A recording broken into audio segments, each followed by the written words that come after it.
Women's Corner, first ever and first in Galaxy after a very long time. You're very welcome to the show. On this show, we'll talk about everything that is very important when it comes to women. And despite talking about everything that has to do with women, we also need the men, do not forget. So we'll be treating everything that has to do with men, and also we'll have the input of men. And despite everything, we still have interesting facts and some, things to just spice up the program just a little bit. Still be entertainment and still giving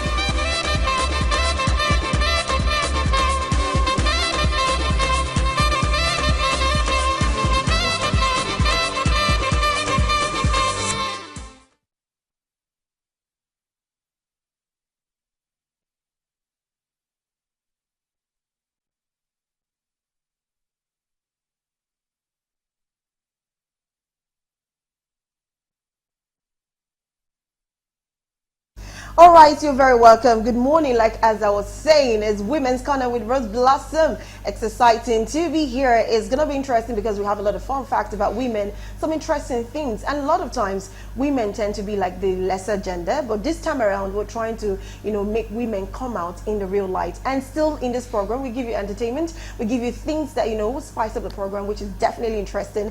I have two Zoom guests that will be joining in, of course. But before I introduce my Zoom guest to you, let's go on a short break. It's a new program. Keep it locked up because every time we're having this program Monday running through Friday, 11 a.m. to 12 noon. So don't worry, well, let's go on a short break and I will introduce the guest for you. Stay with us.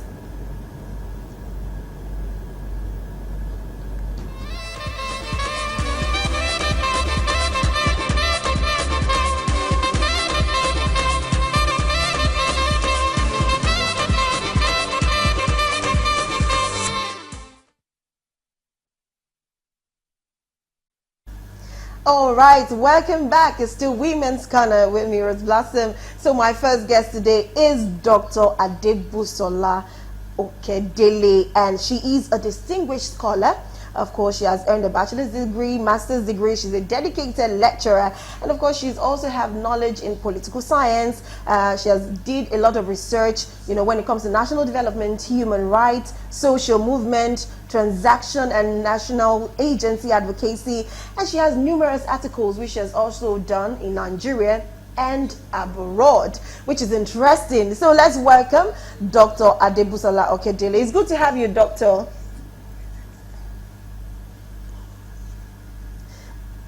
Good to be here. It's good to have you too. How are you feeling this morning? The rain and everything.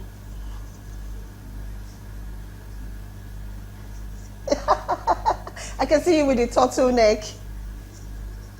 It's good to have you.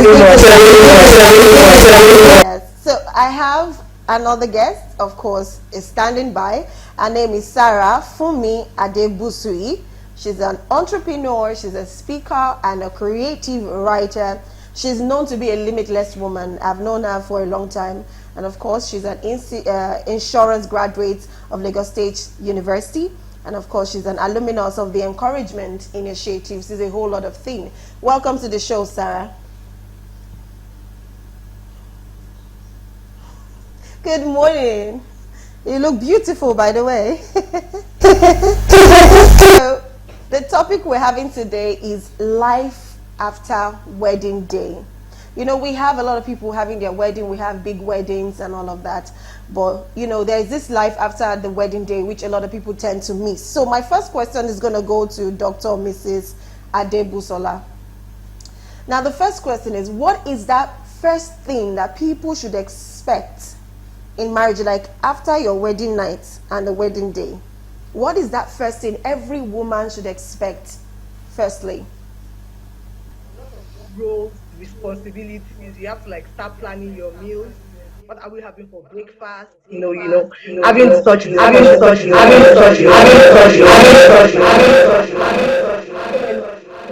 okay, what is it for lunch? What is it for dinner? Things like that. So, the first thing that should cross your mind when you get married is that now I'm married, I'm a missus. And it comes with a lot of responsibilities. So let me just put my feet into the shoes of those responsibilities and begin to work things out. Thank you. think it's just about waking up in the morning and just prepare your breakfast. But now there's another mouth to feed, which women are not ready for that yet. So I'm going to ask you, Sarah. The next question is, of course, you're newly married, kinda. So what was that thing that you noticed was a bit different from normal relationship, courtship, or the pamper, the baby girl life? What was that first thing that was different that you noticed the moment you got married, and this just seemed different, and like everything started changing? What are those things that you noticed? Sarah, this is for you. Okay, so the first thing I noticed when I first got married is the fact that there's still a lot of things that need to be changed, especially between the husband and wife. Like Miss Dr. Bukola said, we both need to come into the realization that we are now married. So those changes has to start coming up gradually as we begin to move forward. So personally, for me, the first thing was that the reality dawned on me that I have to start building a new life practically, because what I do before, I was working in a bank before. I had my businesses, I have everything where I was before. So I had to move. So it was a mental change that had to happen. I had to begin to reorientate myself to begin to live the reality where I am now, the change in environment and everything. I feel like people don't really prepare enough for the change mentally, and it really does affect a lot of newly married brides. We need to educate. We are being told about you must prepare yourself for the responsibility that comes with marriage and all of those things, but we are not prepared enough for the mental changes that happens when it comes to just getting married. You need to prepare your mind, the change in environment, the change in probably your business or the routes you take to work and all of those things. It's sometimes causes a lot of depression sometimes to some people, and a lot of things like that. So it takes a while for you to, readjust to those things and the reality that you have just gotten yourself into. That is it not normal that because you are married, every lady should just get ready for a mental change? Like, there are some things you just wouldn't be able to do again as a woman. Is that what you're trying to say, or there's something else you're trying to say? What I'm trying to say is you need to prepare your mind mentally for the changes that will happen. It has to do with a lot of things. Yes, the responsibility that comes with it, the fact that you have to change your business, probably move your business to another location, getting to walk through another route, and all of these things. A lot of these things are not properly prepared for Processed. before marriage. And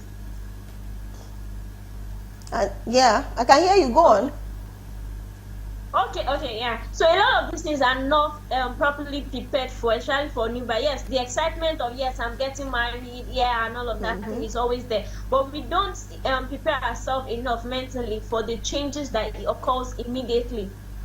That's what I'm saying. Okay, okay. So I want to talk to Doctor now. Doctor, I know you've been married for years. I'm right about that. Now, with what she has said, I've known some women that even despite the fact that they got married, they still would not want to. Okay, in fact, let me put it this way: for a career woman getting married, some people are not ready to have this mental change that Sarah just talked about. So what do you think they should do at that point? Because some people would rather have their career and still try to find a balancing between their career and their family. So how do they go about this? Doctor, please can you answer that? Okay, thank you very much. I've been married for 18 years, and one thing I would say is, as a career woman, you must just learn. I believe that women have this inherent ability to multitask.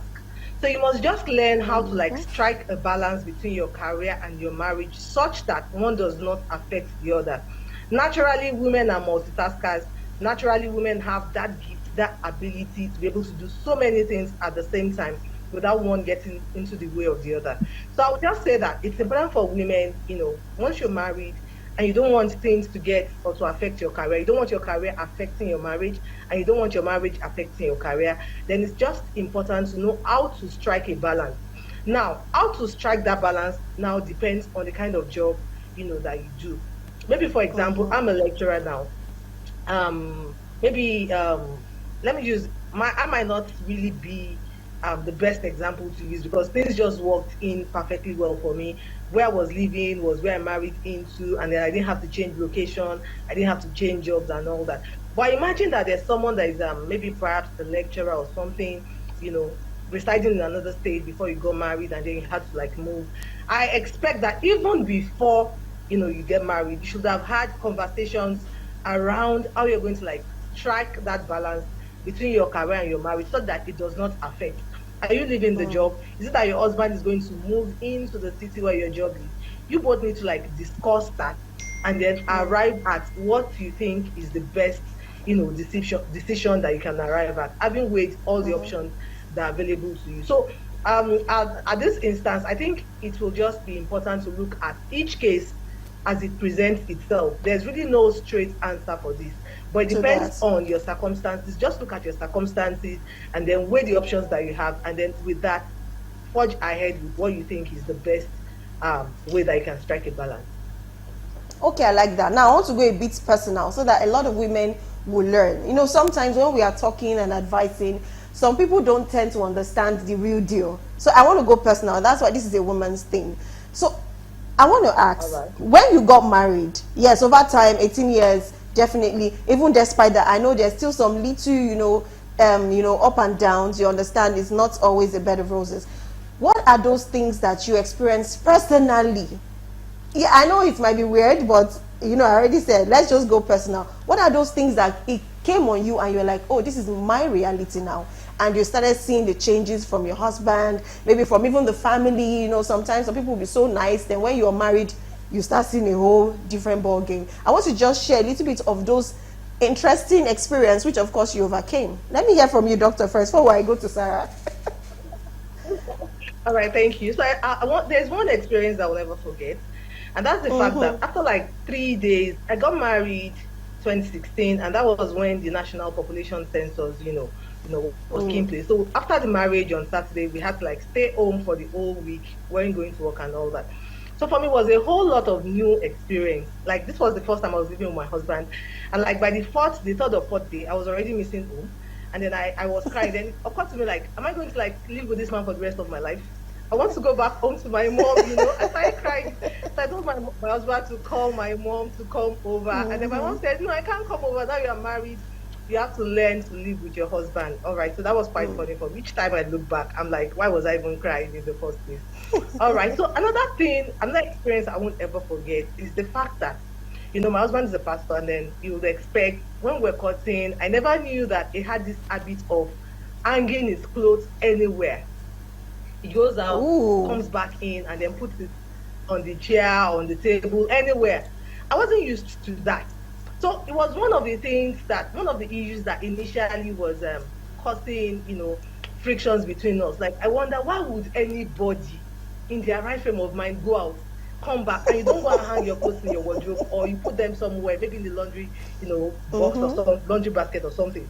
So in fact, till now, let me shock you, till now, he still does it. As Oh I'm my speaking to word. you, I'm speaking to you from my living room. I still have his clothes just on the city, I mean, at the You edge can of the imagine. chair. He hasn't changed, Yeah. and I doubt if he's going to, if he hasn't changed in 18 years. All right. So Yeah. another thing again I experienced was the fact that, those times you used to like send me love messages. At times I would say, Oh. okay, so what happened to those love messages? Like now you think you have me, right? So you no longer want to send me love messages. Do you think I don't deserve to have those love messages?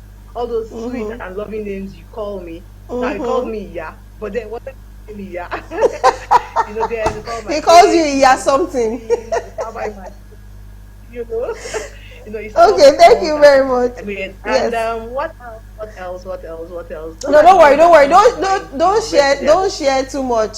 Don't share too much, doctor. You've already said enough. And I just want to point it out to men. For all of you, you have seen now, she has said something, and it's still a continuity with her at home. Like you're still hanging the clothes and she has to live with that. It's one thing, another thing women need to know. You don't get married to a man and now expect him to change. Imagine 18 years and yet a man has not changed. Does not make him bad. You just have to adjust as a woman. Like they said, a woman is the one that keeps the home. Thank you very much, doctor, for sharing your experience. That was beautiful. And now let me hear from you, Sarah, because you're newly married, so it's still fresh. There are still a lot of things you're trying to adjust to. So please share your personal experience with your husband after getting married. Okay, the first thing I needed to adjust to after getting married was the fact that have we don't eat the same way. For me, I don't eat as much as he does. Once I eat probably once a day, the rest of my meal can just be minor things. But he's a man and he eats more than I do. And so I have to readjust to the fact that okay, the way I cook, the number of times I cook sometimes has to change. The way I eat sometimes had to change and all of those things. So I had to now restructure myself to like, okay, this man does not eat the way I do. So I have to restructure my cooking and make plans for him ahead. This is what you are gonna eat by this time. This is what you're gonna eat by this time. Sometimes just put it in the freezer, and whenever he wants to eat, he just warms it up and eats. But for me, once I eat probably once a day, the rest of my meal might just be minor. I'll probably when I come back, and that's it for me. So it was a change that I needed to quickly adjust to because it was causing a lot of issues between us. And then secondly, too, on the food aspect was the fact that my husband was expecting that we have a morning breakfast every time. I was staying alone and I go to work before I got married. So after getting married, I go to work and eat food at work practically. So I don't make meals from home to work. I just get my meals at work. So I was not planning for everyday breakfast as it were. Though sometimes I take food to I eat at home before going. But I was not planning for the everyday breakfast kind of thing. But my husband grew up in a family whereby he eats from home before going. So he was used to eating from home every time before going out, and it's not a thing that I was used to. So I had to now adjust myself. So, okay, I have to make something available for this man to eat before he goes to work and all of that. And then secondly was the fact that we needed to start readjusting our sleep routine. Yeah, that was Hmm. another aspect for me. I sleep very early. He doesn't sleep very early, and it affected us for a while because we needed to readjust that okay, please, I need to sleep by this time. Sometimes we needed to do some catching up before my sleep time and all of that. But he wants to sleep late in the night. I want to sleep early, and it Early. doesn't just work well. So we needed to adjust to the fact that I don't have to sleep the same time you want to sleep and all of that. So Sleep. it was a change that I also had to occur between now. And then one of the weird things I had to also get used to was the fact that my husband is indifferent, and sometimes some of my unisex wear he just put them on me. I was not used to somebody wearing my clothes. Oh, I was wow. always used to wearing my clothes. I was not. I wasn't used to somebody wearing my clothes. But some of my unisex outfits, I just see that he just wears, and I'll be like, "Hey, man, you're wearing my clothes. Why?" Okay. So I just had to to that, why are you wearing my clothes? So it was something that was actually causing a rift between us at some point, and it was like, but I had to just get that okay, I'm now married, two shall become one. We are now one. You can wear mine, I can wear yours, and all of that. So it was also a change that I had to also adjust to. Okay, amazing. In fact, your story is so different from what doctor said. So you can see a lot of things that women, I won't say go through. One of the changes that people need to get used to when you get married. A lot of people feel that when you get married, like doctor said, you're expecting the love messages and everything, but it has stopped. And we always feel like, so does it mean because you've had me and you heard what Sarah too said, when her husband's wearing her clothes? I even used to think it's the wife that wears the husband clothes, but there's always a first time. Now it's the man wearing, the wife's wear, which is interesting. So before we let you go, I'm just going to ask a last question. So I'm going to ask with you, Sarah. What advice will you give to young ladies like you that are expecting maybe the bed of roses, as they're expecting themselves to be the baby girl life after marriage, which of course, yes, there has to be a permanent change and there has to be adjustment sometimes. In just very few seconds, what advice will you give to them as a newly wedded woman? Well, my advice is that you need to put in your mind that marriage is not a bed of roses. So you must also prepare yourself for the challenges that was going to come with marriage. You must prepare yourself mentally, you must prepare yourself emotionally, you must prepare yourself elsewise, socially, and all of that. Because a lot of changes will occur. Even some of your friends might disconnect from you because you're now married. Some of your male friends too will not, and all of that. So it comes with a whole lot of changes. You just need to prepare your mind and for the responsibility that comes with marriage. That's just it. Amazing. Thank you very much, Sarah. And Dr. Mrs. Adebusola. Now, the question I have is this time around, yes, we've had the advice for women, but still, we still need the men to also adjust while we're adjusting. So, Doctor, what advice will you give to men? What they should expect from a woman and what they should also try to do when they get married newly so that this marriage thing can work and so that they can actually enjoy their wife and not complain or start trying to file for divorce after 3 months or 2 months. What's your advice? All right, thank you. One of the advice for men is that they should always have at back of their minds that this is my wife and it's a for better for worse thing. In as much as there isn't any form of violence, when issues come up, they should make up their minds as the men, as the head of the family, to ensure that they never go to bed without resolving their issues. If that is like an unwritten rule in your family as a man, there's a way it's going to help. And no matter what happens, always try as much as possible. Never let anything affect your communication with your wife. It will go a long way. If you don't keep grudges overnight and you keep the communication alive, I mean, that marriage Is definitely is as going good to as work. dead.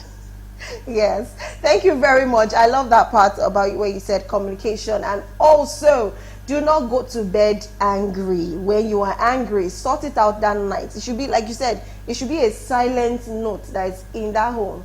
Don't go to bed angry. Try to sort it out. Don't sweep it under the carpet, because they said what, a drop of water makes a mighty ocean, and we don't want to start dragging our in-laws into family affairs and matters. At this point, I will say thank you so much. Can we have the two of them on the screen, please? Thank you so much, Dr. Mrs. Adebusola Okedele. Thank you so much, Sarah Funmi Adebusui. Please, let's have the two of them. Yes, thank you very much. Control.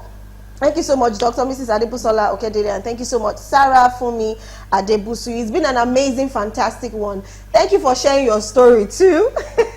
At least I've learned, I've seen some things, the mental change, and of course, some other things that we need to adjust as women. Thank you very much. Have a fabulous day. Thank you so much for joining. All right, Okay, bye. at this, Bye bye. yes, bye. Bye.